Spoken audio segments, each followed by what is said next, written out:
அஸ்ஸலாமு அலைக்கும். மாமியார் உடைத்த பொன் சட்டி.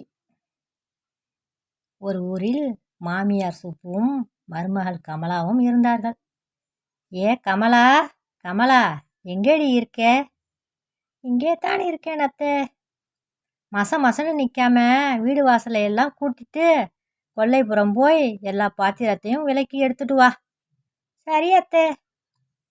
ஏண்டி கமலா, என்னத்தடி போட்டு உடைக்கிற? அது ஒன்றும் இல்லத்த, கை தவறி ஒரு மண் சட்டி கீரை விழுந்து உடஞ்சி போச்சு. அச்சச்சோ, மண் சட்டின்னு சொல்லுறாளே, அது என் மாமியார் கொடுத்த பொன் சட்டியாச்சே. இப்படி பொன் சட்டியை போட்டு உடச்சிட்டாளே. கமலா கமலா பேந்த விழித்தா. இந்த இந்த அத்தை என்ன சொல்லுது? மண் சட்டியை போய் பொன் சட்டின்னு சொல்லுது. இந்தா கமலா, இந்த பொன் சட்டிக்கு பதிலாக உன் அம்மாக்காரிக்கிட்ட சொல்லி 10 சட்டி வாங்கி வரணும், தெரியுதா? சரிங்க அத்தை. மறுநாள் மருமகள் கமலாவுக்கு ஒரே குளிர் ஜுரம் வந்துடுச்சு. போர்வைய போத்தி கொண்டு படுத்திருந்தா. மாமியார் சுப்பு தோட்டத்துக்கு போயிட்டு வீட்டுக்கு வந்தாள்.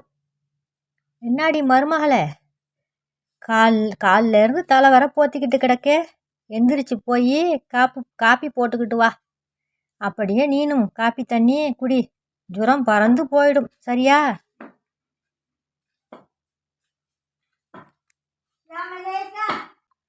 காப்பி தண்ணி குடிச்சா எல்லா ஜுரமும் பறந்து போயிடும், சரியா? சரிங்க அத்தை. கொண்டா எல்லா பாத்திரத்தையும், இன்னைக்கு நான் 10 பாத்திரம் ஜாமானை நான் விலக்கி தாரேன். கமலா நடுங்கி கொண்டே போய் காப்பி போட்டாள். அப்போது கொல்லைப்புறத்திலிருந்து டமால் டம் டமால் டம் என்று சத்தம் வந்தது. அத்தை வலிக்கு போட்டு கீழே விழுந்திருப்பாங்களோ? மெதுவாக போய் பார்ப்போம். என்னாத்தே, இப்படி 2 பொன் சட்டியை கீழே போட்டு உடச்சிட்டீங்க? ஹி, இது பொன் சட்டி இல்லடியே, மண் சட்டி தான் உடைந்தது. பரவாயில்ல, வேற வாங்கிக்கலாம்.